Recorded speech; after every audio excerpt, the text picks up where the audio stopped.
patriot is none of your raving, railing, ranting, accusing radicals. Nor is he one of your idle, stall-fed, greasy, good-for-nothing sinecurists or pluralists. He is, in deed and in truth, a friend to his country. Well may I love the poor. Greatly may I esteem the humble and the lowly. For poverty and adversity were my nurses, and in youth were want and misery my familiar friends.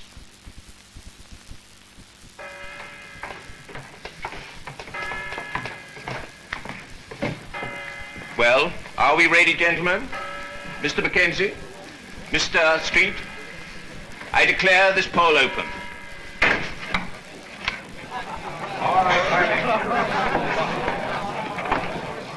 Your name? James Kennedy. You're a freeholder of this county? I am. How do you vote? I vote William Lyon Mackenzie. Please come back. You will cast your vote and leave in an orderly manner. You? Peter Thompson, The freeholder. Red Lion Inn, York, Upper Canada, January 2nd, 1832. Mackenzie for me. A by-election for the constituency of York, declared vacant by the expulsion from the House of Assembly of William Lyon Mackenzie, editor, reformer, agitator.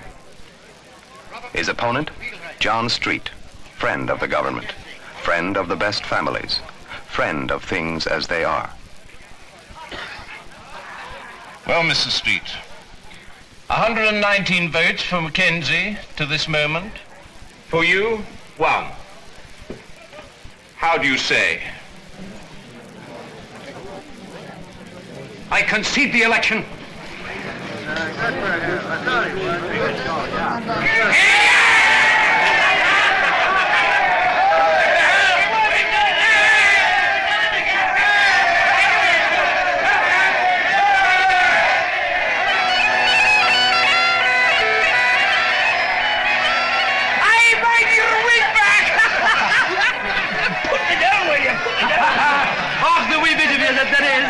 I could carry you from here to Dundas on my back. I'm proud to do it. Near away, near away.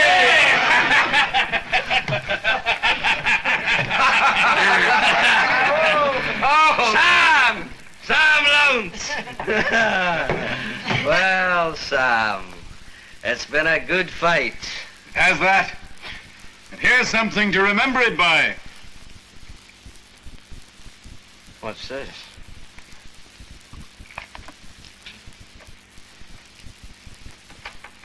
Presented to William Lyon Mackenzie, Esquire, by his constituents in the county of York, Upper Canada, as a token of their approbation of his political career. January 2nd, 1832.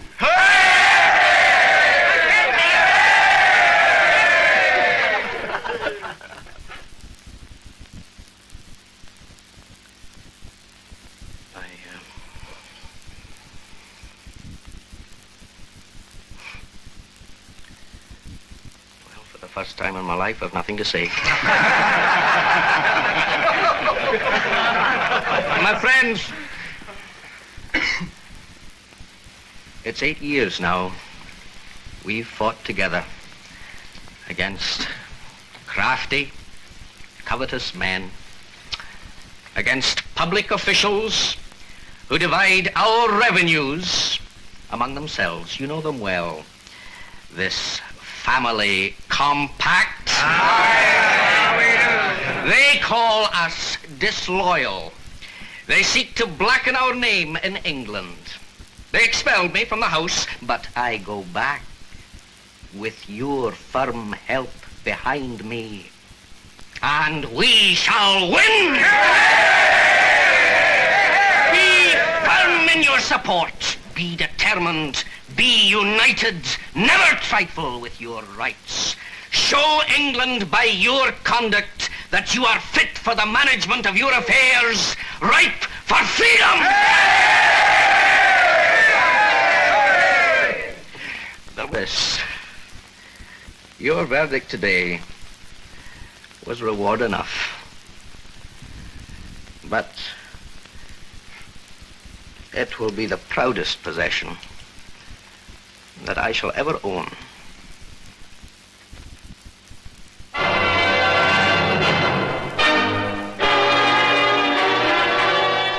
But after 4 more expulsions from the House, the patriot reformer had become the ranting, railing radical. And now the end of the work. December 7th, 1837, the beaten rebel.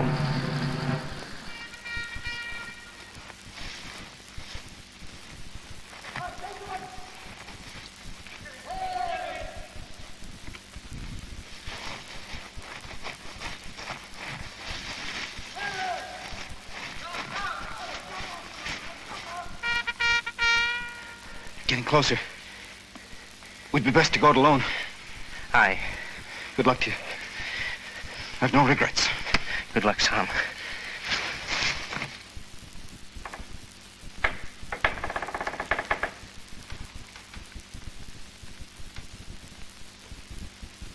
All right, they've gone. I've not found you in the woods. I'd have had you by now.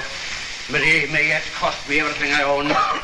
I told you 3 years ago you were a damn fool. And still you voted for me. I did not vote for rebellion. Here.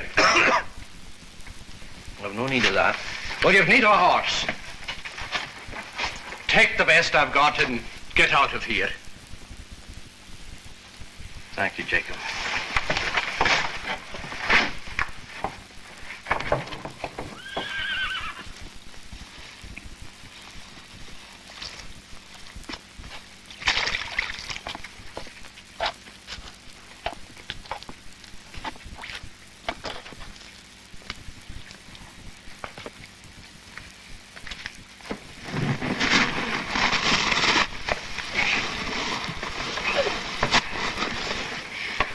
Way, Mr. Mackenzie. Thank you, lad. Thank you.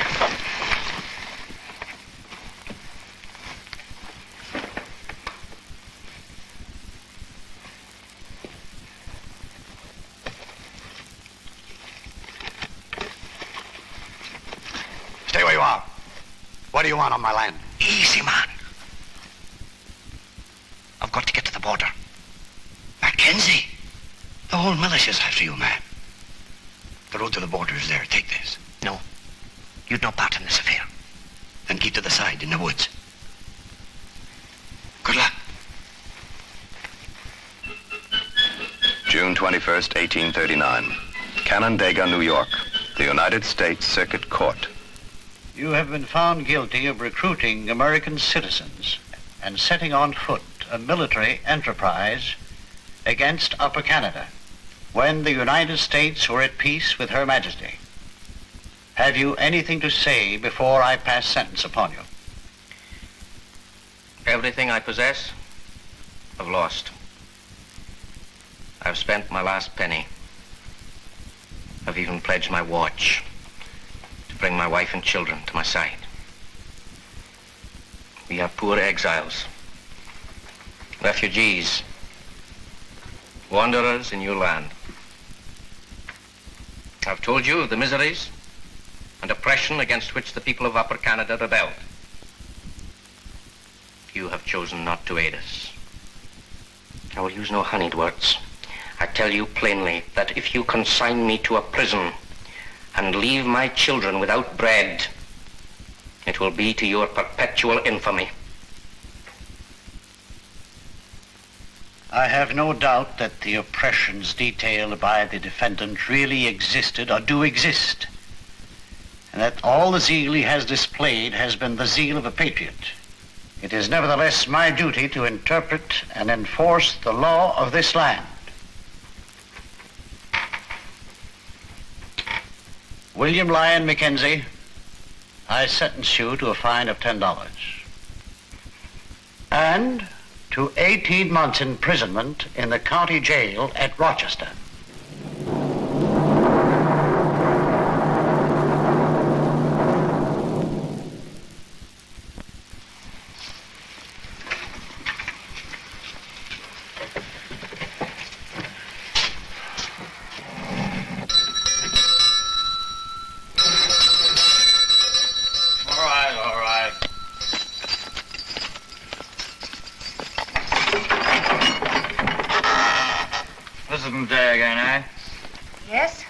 my permission? For her to? Well, surely you'd not...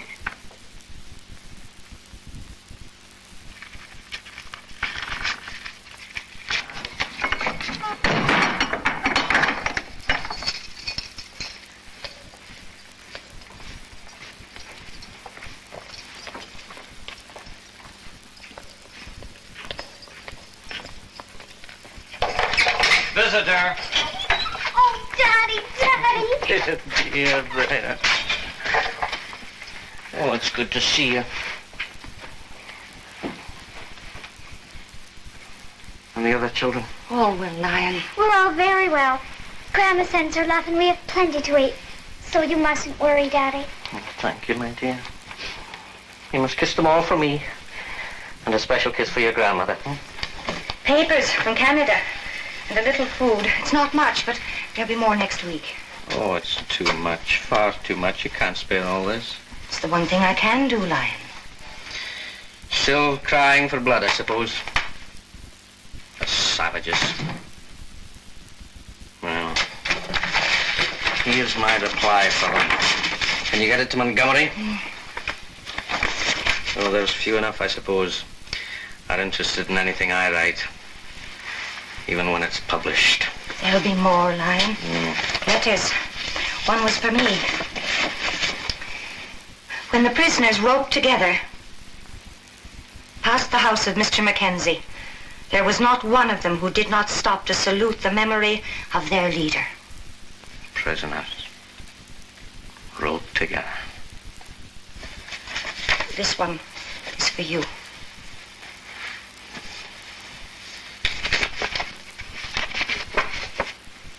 Someone's wife, no. It is said that my husband spoke against you as he was being taken to the scaffold. That is false. I was with him during the last 3 days of his life. He ever taught his family to respect you as one of the most honorable of men.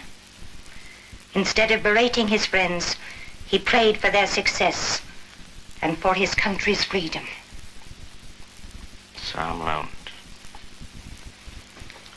We were separated at a fork in the trail.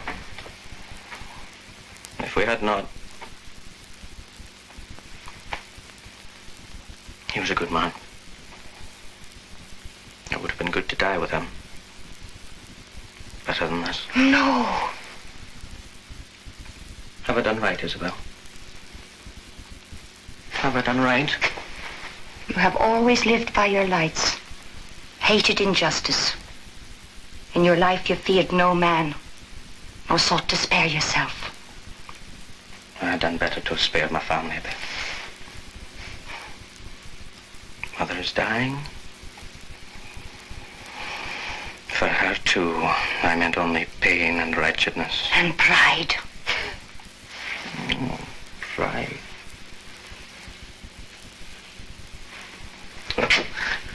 What's this now? We've forgotten Margaret. Come here now, lass. I've a story for you. For Scotland, Daddy? Where else would it be? And it's one you've not heard, I do believe. It's a tale of Whippety Stoury. And you tell all the other bairns, There was once a gentleman who lived in a very fine... Time's up. Daddy? I'm sorry, lass.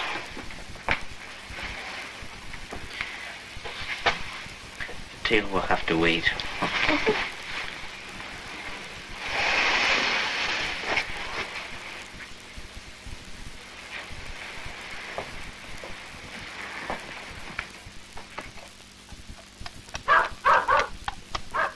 Day after day, only the patch of sky. The sounds of a street where free men pass unseen. Somewhere today a hearse carries his mother to her rest. Day after day, the bitter news from Canada, and the bitter answers.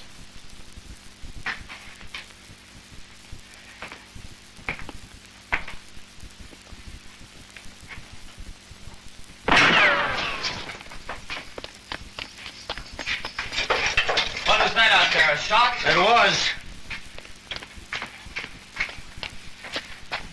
My friends in Canada have not forgotten me. Not 1 foot from my head, I tell you. Since there's no kidnapping me here, they try murder. Aye, there's blackguards enough from Canada still on my track. But of those I thought my friends, not one man but you, Hinks, has come to see me. Your friendship is still something of a political liability. But it's getting better, Mackenzie. They've emptied the jails, pardoned the small fry. It'll be your turn next. A year, 2 years. Amnesty? I will never ask for it, never accept it. I'm done with Canada. You'll come back. And you'll come back to a new country. Durham and his report have turned the world of the compact upside down. Durham and his report. I've read the words of the rich young lord. Has he read mine? Has he rooted out the fat scoundrels who still pick the pockets of the country? There's been no general prescription, I grant you that, but we are moving to responsible government. We have destroyed the family compact. Destroyed it?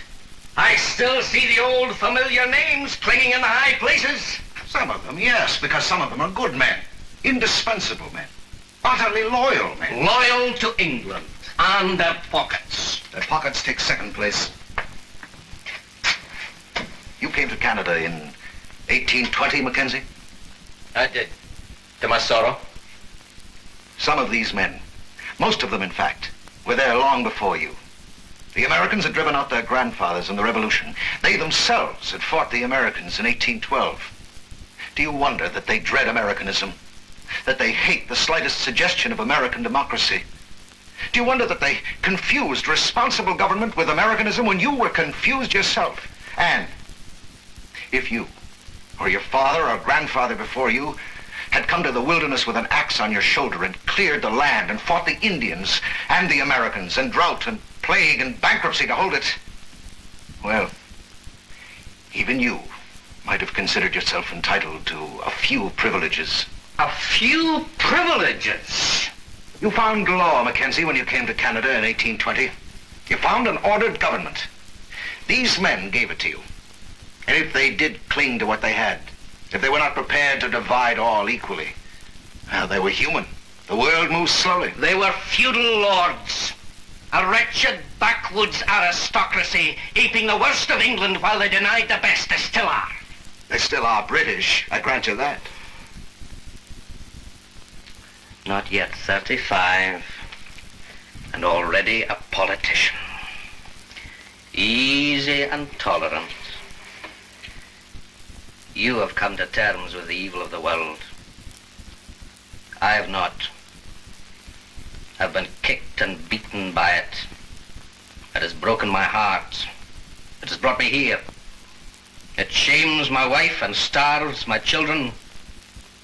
But I will not compromise with it. Never. I will fight it in government. I will fight it wherever I find it, in every form, and to my last breath. You know, I almost dread the day when you return. But you will, Mackenzie. And to a new era. Durham has shown the way. Durham. We must agree to differ on him, then. But I will say this, take it as you will. Without Mackenzie, there would have been no Durham. Time.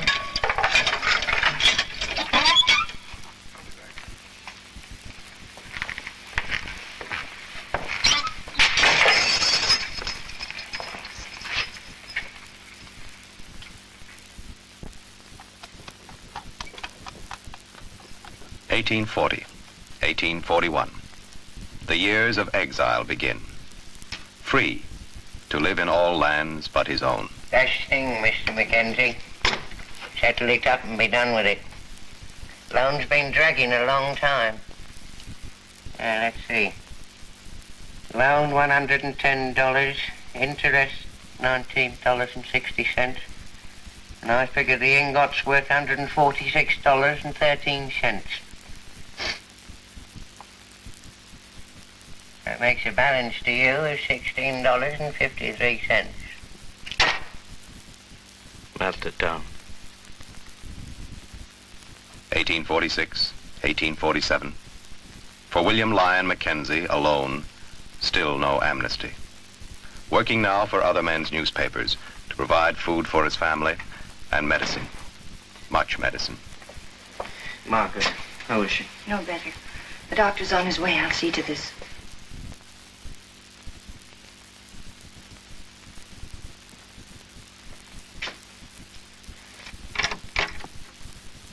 Daddy. Well, and how's my wee lassie today, Fine. That's a good girl.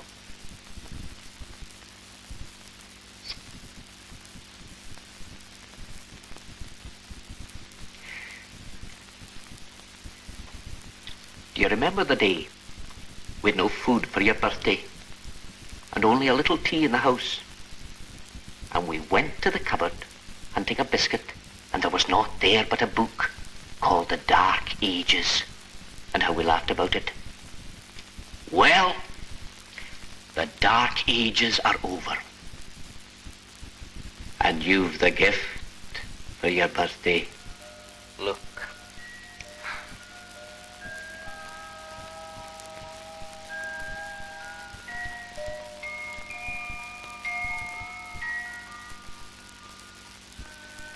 July 17th, 1848. On this day died in New York, after a long and painful illness, Margaret, daughter of William Lyon Mackenzie and his wife Isabel. Lyon, you must sleep. I had a gold medal once about my neck. It cost her dear.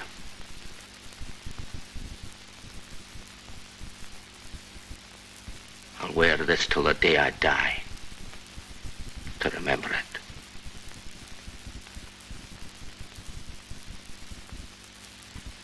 To the Honorable the Earl Grey, Secretary of State for the Colonies.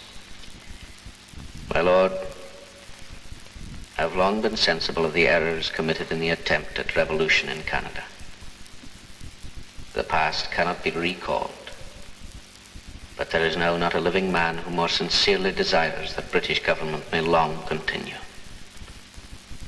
Did I say so, or ask an amnesty until experience had changed my convictions? No. I desire now only to help my country if I can, and all I can. March 22nd, 1849. Amnesty at last. The soil of Canada at last. And Toronto's welcome.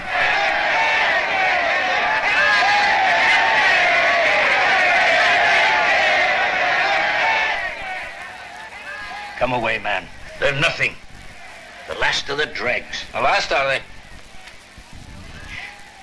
Did you know of the fine gentleman who offered to kick me down the steps of the Legislative Library? Aye. And did you know that Morin had the hide of him for it? Morin, French milksop. That he is not. You don't know him yet, man. None of this new crop of reformers. Nor they me, nor do they wish to. Not one of them but Hinks, who dared to lift a finger for me. No. Those are the ones who remember Mackenzie. The only ones. You look at the top only. The froth. You were a man of the back concessions in the old days. You got down to the people. Forgotten. How could you be? Count on your fingers the things that are gone in this country through your work. Where are the land jobbers? Where's the family compact? Who talks about sinecurists and policemen now? Aye, and there's no more of those royal governors either. Elgin's a different breed. Taught in your school. His lender's lesson but ill, then. So the lot of them. Mackenzie, I know you'll never be satisfied. A cabinet of archangels would not please you. But you've won, man. You've won. Will you not see that? Look, there's hundreds. There's thousands itching to see Mackenzie back in that house again. There'll be a by-election somewhere soon. Stand for it. Stand for it, man, and you'll win. I've no heart for it.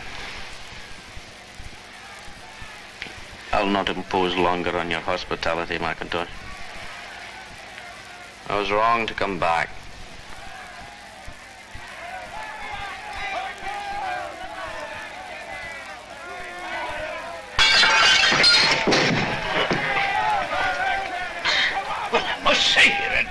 troublesome guest at the moment. Mackenzie. Mackenzie.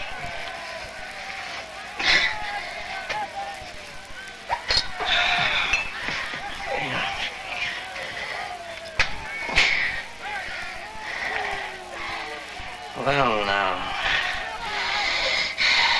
that's what I needed.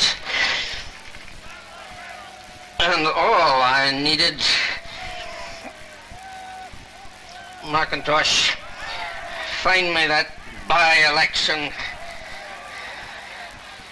I'm not sure that so many want me in that house. But I'll be there.